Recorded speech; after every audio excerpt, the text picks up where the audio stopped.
Hello friends, welcome to my channel. आज मैं जो वीडियो बना रही हूँ ये मेरे चैनल पे सबसे पहली जो वीडियो बनी थी, मैं उसका आज पार्ट 2 बना रही हूँ। तो उसके लिए ये देखें, मैंने जो नमाज चादर है उसकी कटिंग मैंने कर ली है। ये इसका जो है वो फ्रंट वाली साइड है, जो यहाँ पर फेस की वो माथा पट्टी बनेगी। ये वाली साइड नीचे आएगी। और जैसे कि मैंने आपको पिछली वीडियो में बताया था कि फ्रंट जो है उससे बैक साइड जो है वो हम तकरीबन 8 से 10 इंच ज़्यादा रखते हैं। तो इसका मैंने 63 इंच फ्रंट और 70 इंच बैक साइड रखी है। और ये जो है ये इसका एक्स्ट्रा कपड़ा जो हमने निकाला है, इसी में से हम अब इसकी स्लीव्स और चिन वाला जो कपड़ा है वो भी बनाएंगे और फोरहेड का जो कपड़ा है वो भी बनाएंगे। तो कटिंग जो है वो मैंने आपको पहले भी बताया था, और फिर एक बार जस्ट वैसे आपको गाइड कर देती हूँ कि यहाँ से यहाँ तक जो एक रेगुलर साइज़ है वो होता है 63 इंच। और इस साइड से यहाँ तक हम ये जो बैक साइड है ये रख लेंगे 70 इंच। फिर हम 70 इंच को इस तरह से राउंड शेप में अम्ब्रेला कट में ले आएंगे और इस साइड से 63 इंच के साथ हम इसको मैच करने के बाद इसकी कटिंग कर लेंगे। उसके बाद यहाँ पर ये वाली जो जगह है यहाँ पर मैंने स्लीव्स का कट लगाया है। स्लीव्स का कट लगाने का जो तरीका है वो ये है कि आपने ये स्लीव से ऊपर यहाँ तक आपने रखना है 20 इंच, और यहाँ से फ्रंट वाली साइड तक आपने रखना है 16 इंच। यूं एक स्क्वायर शेप आप बनाएंगे 16 और 20 का, और फिर वहाँ से नीचे तक 8 इंच पे आपने ये कट लगा लेना है। तो उसके बाद ये आपकी जो कटिंग है वो कंप्लीट हो जाएगी। चलिए अब हम इसके बाजू और चीन वाला जो पार्ट है उसकी कटिंग कर लेते हैं। अब बाजू के लिए ये देखें, मैंने जो बचा था कपड़ा कटिंग वाला उसी को ये देखें डबल फोल्ड था। इसको इस तरह से जब हमने 4 फोल्ड में किया तो यहाँ से हमने 8 इंच रखना है। ये मैंने 8 इंच रखा हुआ है। इस तरह से भी आपने 8 और 10 इंच रखना है।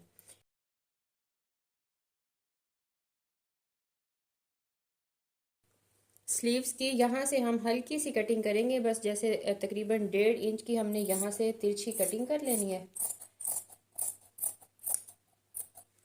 और आगे से भी हम हल्की सी शेप दे देंगे। ये अब हमारे पास स्लीव्स भी रेडी हो गई हैं। अब हम रेब वाला कपड़ा लेना है। इस तरह से जब कपड़ा पड़ा है तो यहाँ से हम कॉर्नर को उठाएंगे और इस साइड पे रख देंगे इस तरह से। तो ये हमारा चिन वाला पार्ट आ गया।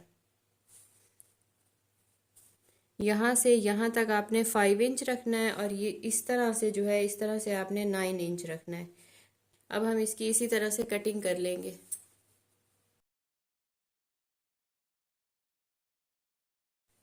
ये अब उरेब वाली साइड है, तो ये देखिए इसको हम जितना खींचेंगे ना ये इस तरह से खिंचता चला जाएगा।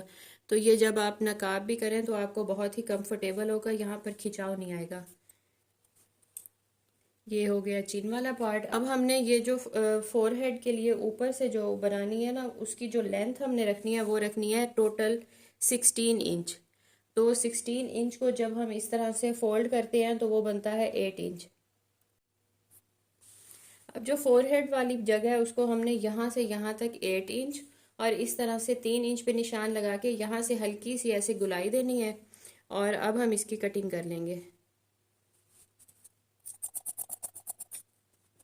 अब कटिंग का प्रोसेस हमारा जो है वो कंप्लीट हो गया है। ये देखिए यहाँ पर हमने ये फोरहेड वाला लगाना है कपड़ा, और इसके नीचे यहाँ पर जब हम ये चिन वाला पार्ट लगाएंगे तो उसके बाद कुछ इस तरह की शेप बनेगी, और यहाँ पे आपका फेस होगा। ये इधर लास्टिक लगाएंगे। और चलिए इसकी अब हम जो है वो स्टिचिंग स्टार्ट करते हैं। आई होप कि आपको ये अच्छे से समझ आ गया होगा। अगर कटिंग में कोई भी आपको प्रॉब्लम हो तो मुझे आप पूछ सकते हैं, मैं आपको फ़ौरन गाइड कर दूँगी। सबसे पहले हमने ये जो चिन वाला कपड़े की हमने कटिंग की है उसको पहले हम इस तरह से सिलाई लगा लेंगे ताकि कपड़ा स्लिप ना हो।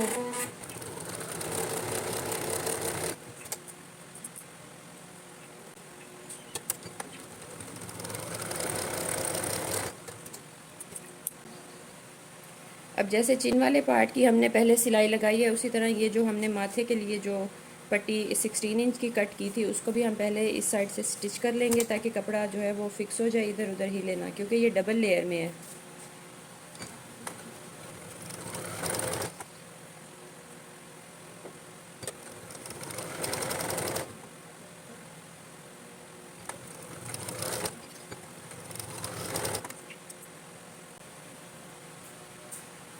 ये देखिए अब ये मैंने चिन वाला जो पार्ट है इस पर भी ये देखिए यहाँ पर सिलाई लगा ली है, और ये जो हमने ऊपर माथे पे पट्टी बनानी है उसकी भी सिलाई लगा ली है। अब इन्हें हम एक साइड पे करेंगे और पहले हम जो स्लीव्स हैं उनको तैयार कर लेते हैं।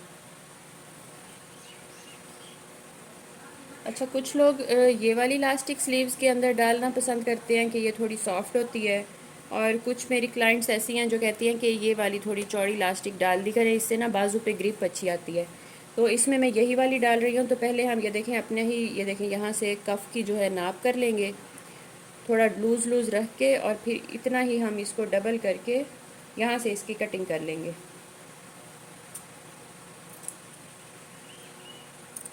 ये दोनों बाजुओं के लिए इलास्टिक जो है वो मैंने सेपरेट कर ली है। पहले हम यहाँ पर एक ऊपर सिंगल सिलाई लगा लेंगे, क्योंकि ये कपड़ा थोड़ा स्लिपरी है तो आपको ना स्टिच करने में आसानी हो जाएगी।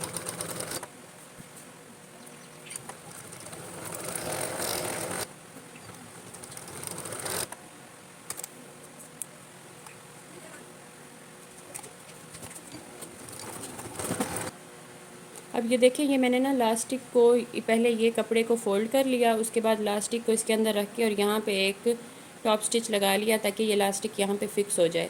अब इसी तरह हम इस लास्टिक को इस तरह खींचते आएंगे और यहाँ पर दूसरी साइड पे भी ऐसे ही रख के और यहाँ पर ऊपर हम डबल 2-3 सिलाइयाँ लगा लेंगे ताकि ये थोड़ा सा फिक्स हो जाए यहाँ पे। उसके बाद हम इसे सिलाई करेंगे।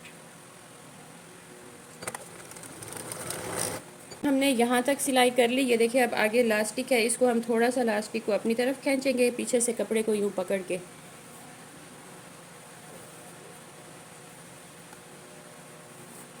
ये देखिए थोड़ा और लूज़ हो गई, तो अब हम फिर यहाँ से ऐसे सिलाई करके इसी तरह लास्टिक आगे खींचते आएंगे।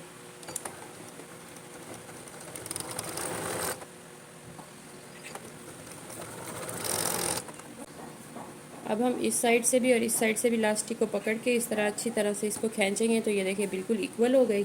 अब हम इसके ऊपर एक और सिलाई लगा लेंगे।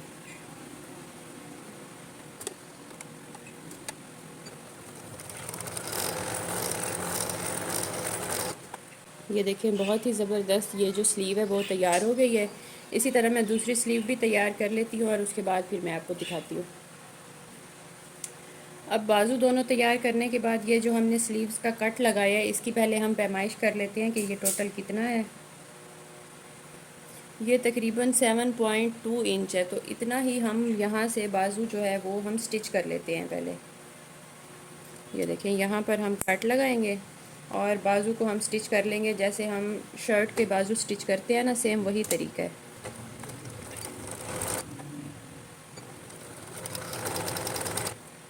ये जो है पट्टी, इसका जो सेंटर है इसको हम यहाँ पर चादर के सेंटर के ऊपर रखेंगे और यहाँ से दोनों साइड पे सिलाई लगा लेंगे। सेंटर से दोनों साइड पे सिलाई लगाएंगे तो जो ये एज है वो इक्वल आएगा।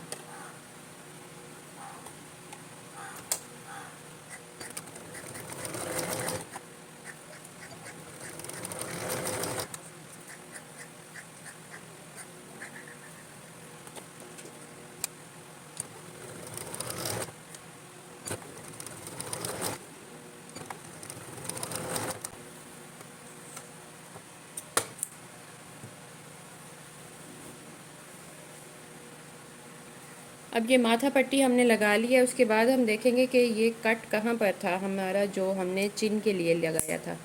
उस कट से हम स्टार्ट करेंगे और चिन वाला जो कपड़ा है वो इसके साथ अटैच करना स्टार्ट करेंगे।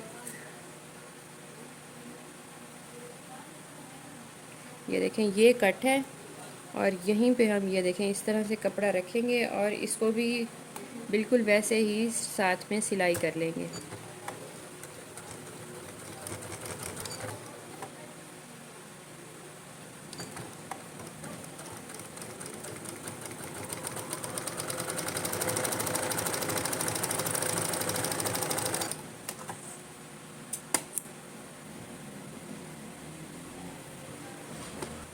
अब हम ये देखें यहाँ नीचे से चादर का जो निचला हिस्सा है वहाँ से स्टार्ट करेंगे और इसको ऊपर की तरफ सिलाई करके आएंगे।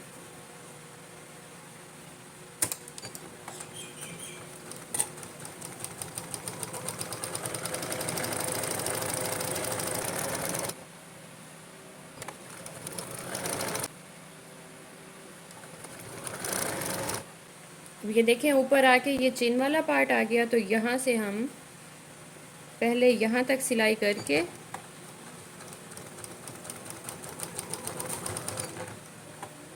नीडल को अंदर करेंगे और फिर सिर्फ ऊपर वाले पार्ट को यूँ हम घुमा देंगे और ये चिन वाला जो कपड़ा है उसको हम इस तरह से साथ लगा के इसको सिलाई कर देंगे। अब ये जो बारीक इलास्टिक होती है, ये मैंने 9 इंच का एक पीस लिया है, इसको अब हम इसके साथ अटैच करेंगे।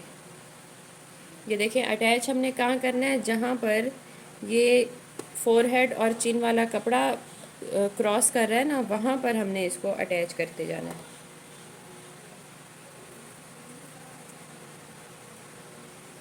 ये देखिए अब जहाँ पर चिन और फोरहेड का कपड़ा दोनों मिल रहे हैं, इसी जगह पर हम यहाँ पर इलास्टिक रखेंगे और इसके ऊपर हम 2-3 स्टिचेस लगा के इसको मजबूत कर देंगे।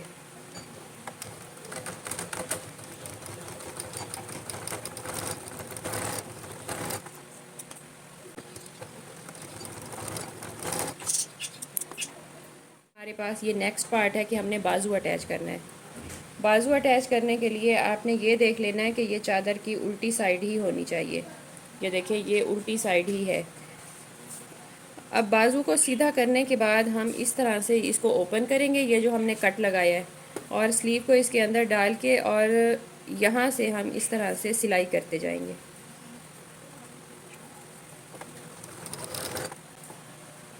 ये आपने देख लेना है कि बाजू का जो हमने ये सेंटर वाला कट लगाया है वो यहाँ पर पूरा आना चाहिए, नहीं तो फिर आपको प्रॉब्लम होगी बाद में। अगर थोड़ा बहुत बाजू का कपड़ा कम हो तो आप हल्का सा कट लगा के भी उसे पूरा कर सकते हैं।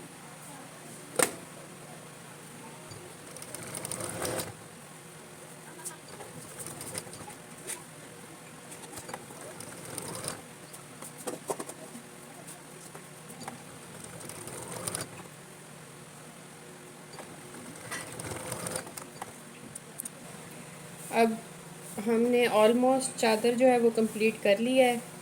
ये देखें ये इसकी जो है स्लीव्स अटैच हो चुकी है और ये इसका ऊपर सर वाला जो पार्ट है वो भी कंप्लीट हो गया है। अब एक ही काम रह गया और वो है नीचे से इसको फोल्ड करना। आप अगर आपके पास ऐसी मशीन नहीं है जो मेरे पास है पीको वाली, तो आप इस तरह से पहले सिंगल को सिलाई लगाइएगा, उसके बाद इसे दोबारा फ़ोल्ड करेंगे तो बहुत नीटली आपकी जो चादर का निचला हिस्सा है वो फ़ोल्ड हो जाएगा। अगर आप कोई लेस अटैच करना चाहते हैं तो वो it's totally up to you कि आप इसके साथ कोई लेस अटैच कर लें। मैं यहाँ पर इसे सिंपल पीको करूँगी। तो चलिए अब हम पीको करना स्टार्ट करें।